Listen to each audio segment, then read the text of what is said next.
At home, you have a thought about something you didn't get communicated, or anybody at all in the entire building, transportation.needs@tn.gov is an email that we're going to keep up for a while just to collect comments and thoughts. Let me say this too. This is the 15th of 15 meetings we're having all across the state. Tanisha has a little grin on her face because she's been doing this. Also a little shout out to the Middle Tennessee girl who wore orange today, so we appreciate that. What we've been trying to do is, like I said, to express the need. And this is the 15th. I will give a shout out to North City. I think this is actually the biggest crowd we've had anywhere.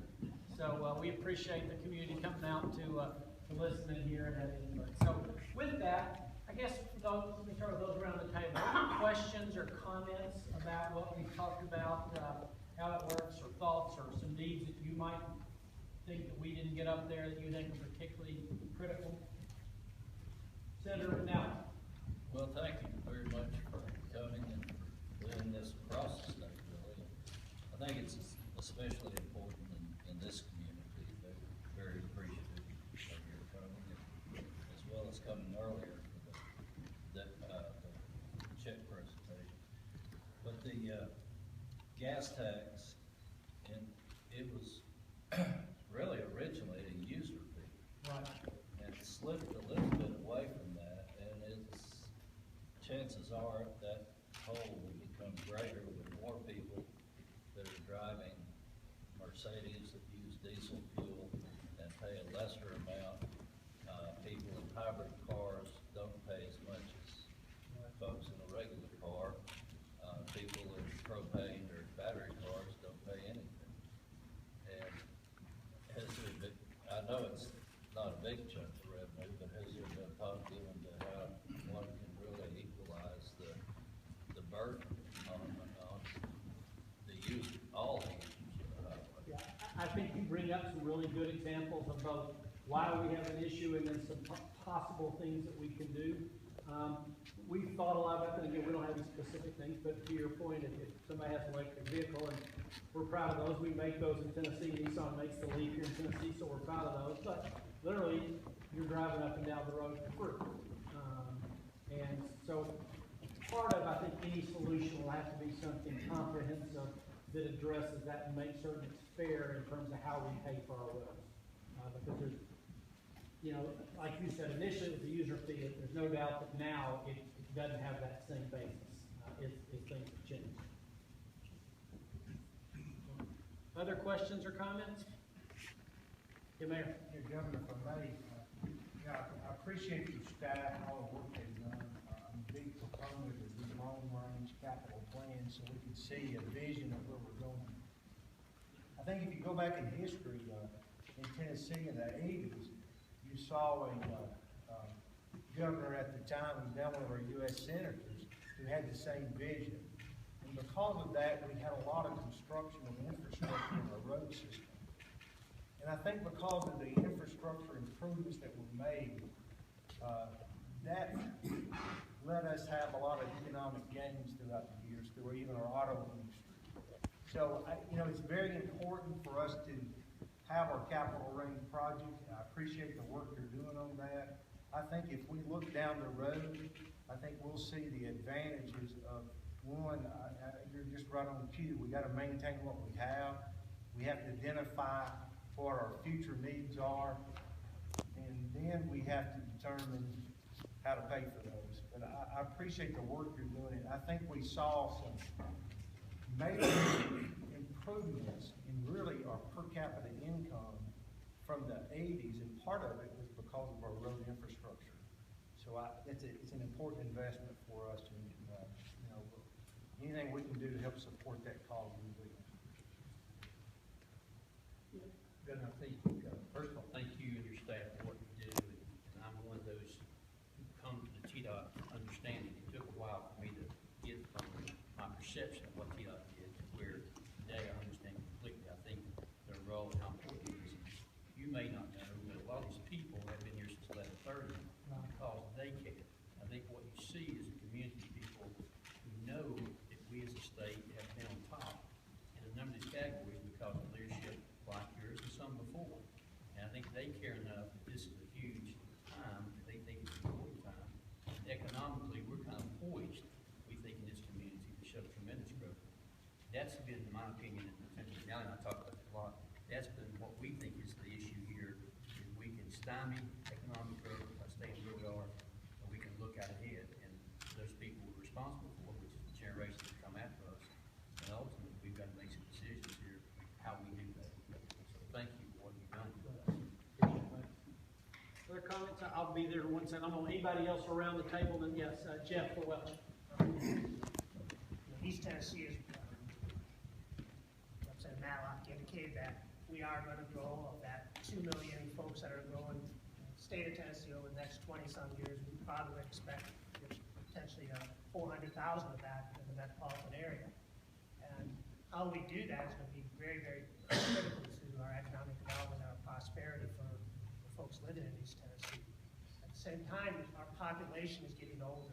If you look in Loudoun County in itself and around here, how are we going to be able to deliver services to our aging population? And Tanisha indicated there's mass transit in every county, but that aging population is going to increase to 1 out of every 5. And the ability to drive, I think we're going to outlive our ability to drive by 5 to 6 years. So it's going to need a comprehensive transportation mobility assessment on the part of the department, TDOT, as well as several departments across the state, not just transportation. And I think our local governments also have to be able to solve these mobility issues. So I appreciate a very comprehensive look at this. Anybody else like a question or comment? I'd like to make a comment. I appreciate so much being here to present this.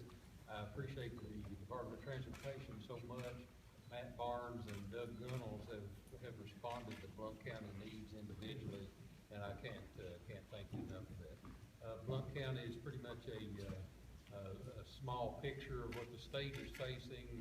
Our superintendent has 1,100 miles of roads. 60% of them are not adequate for school buses. We've been facing this with no increases since previous to 1990s. Yeah. And so I appreciate your addressing the issue, and we want to be supportive of what we do. Representative Ramsey brought up something that I meant to touch on when we started, but I neglected. And one of the reasons this matters to all local elected officials is this: when you go to buy a gallon of gas, of that total price, 21.4 cents comes to the state. That's what we use to fund roads, and then the federal tax is 18.3. So roughly 40 cents of what you're paying for a gallon of gas is 21 cents is going, 20.4 is going us, 18.3 is going to feds. I get that right? I'm close. Okay.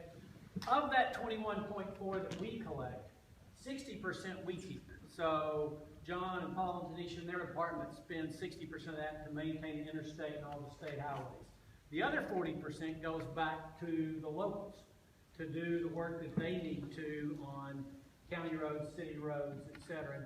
I don't know if Mayor, if either of you all happen to know, do you all fund total out of the money we give you, or do you have some general fund money going to transportation as well?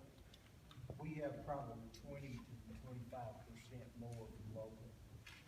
I'm familiar with some counties, Yeah. though. In some counties, it's 100% state money is what their local budgets are. So if you think about that, so what counties are having to do, because of what Representative Ramsey said, because they haven't gotten any increase from us out of our state share in 26 years, is counties are having to take money out of their general funds that they would use for services for citizens, for all the things you care about in local government, and apply that to transportation funding because theirs hadn't gone anywhere. So when you said that, Bob, you're right. What we're talking about in the state and the issues we face, the counties face all that in a microcosm. Good point. Other things that I'm going to... Okay, if somebody knows, but I would say this, if you have something, it needs to be on this topic, but if I will let if some other folks in the audience would like to comment, I'll be glad to hear it. Yes, sir.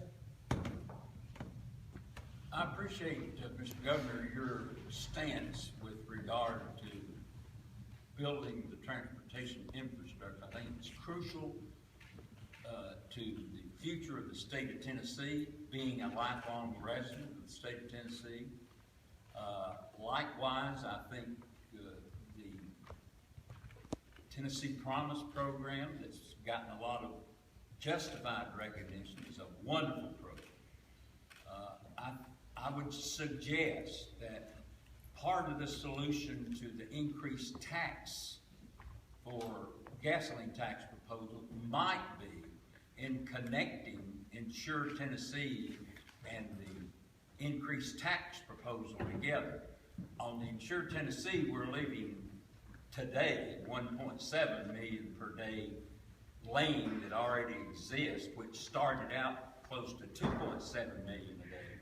But on the other hand, we haven't reached a solution on that. So my suggestion for consideration might be to link Insure Tennessee such that not only you pick up the 1.7 million today to be spent in the state of Tennessee, but make it to my advantage to support an increased gasoline tax, which I would support because both of them spell progress for the state of Tennessee from my point of view. Thank you, sir. Appreciate the comment, and obviously, Insure Tennessee is my idea, so I think it's a good one. But not everybody does. But I'll say this, I think it is important while I appreciate the sentiment, it's important we're talking about this because what Tennessee has always done, traditionally, is say when we charge you money for transportation through the gas and diesel tax, that we can promise you that's what it's going to apply to. And I do think that's an important principle, so that we can say we have general fund monies and we have transportation fund monies, and it's important, I think, again, that if we say we're going to look at what we pay for infrastructure, that we should be true to that and say we're not going to raise X dollars and then spend part of it somewhere else. I just think that's how we've done it in Tennessee, and it's worked out well to do that.